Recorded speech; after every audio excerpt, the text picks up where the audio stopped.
خام خامے فیس بک پر ایک دوسرے کے خلاف کیچڑ، یوٹیوب پر کیچڑ، تقریروں میں کیچڑ. تو میں جو آپ کے سامنے بیٹھا ہوں آپ کو یہ سمجھانے کے لیے کہ آپ ایک فیصلہ کرو، شیعہ ہو یا سنی. فضیلت پر بیان کریں بیان کریں بیان کریں. میں تھک گیا، میں نے کہا یار، میں نے کہا چلو آج بیان ہو ہی جائے.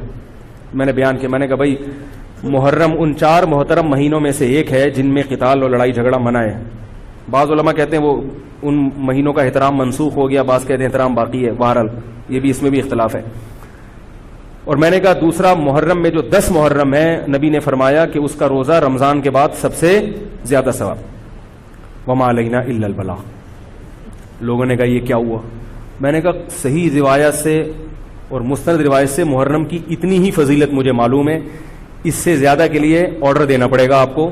بندے ہیں وہ پیسے لیتے ہیں اور وہ لہک لہک کے چہک چہک کے بیان کرتے ہیں. چونکہ صحیح روایتیں اتنی ہی مجھے ملی ہیں، اگر کوئی اور ہو تو بتا دینا، اگلے بیان میں اس کا بھی تذکرہ کر دوں گا. اس سے زیادہ ہمارے علم میں تو یہ سنی مذہب بیان کر رہا ہوں میں آپ کو، اہل سنت والجماعت، اہل سرطن والجنابت نہیں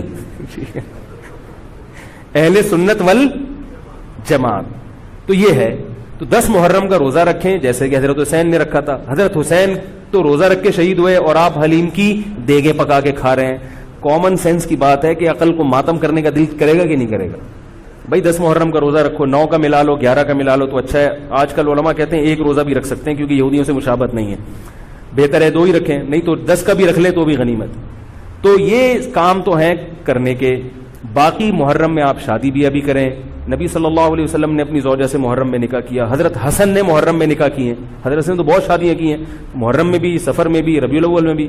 اسلام میں کوئی مہینہ منحوس نہیں ہے. محرم اگر ہے تو احترام کا ہے، مبارک ہو سکتا ہے، منحوس. اور حضرت حسین کی شہادت سے محرم کی برکت میں اور اضافہ ہوگی. شہادت ہمارے یہاں نحوست نہیں ہے، شہادت ہمارے یہاں ایک برکت کی چیز ہے. ویڈیو کے نیچے سبسکرائب کے بٹن پہ کلک کریں، بیل کے آئیکن پہ کلک کیجئے تاکہ ہر نئی ویڈیو کی نوٹیفیکیشن آپ کو مل جائے.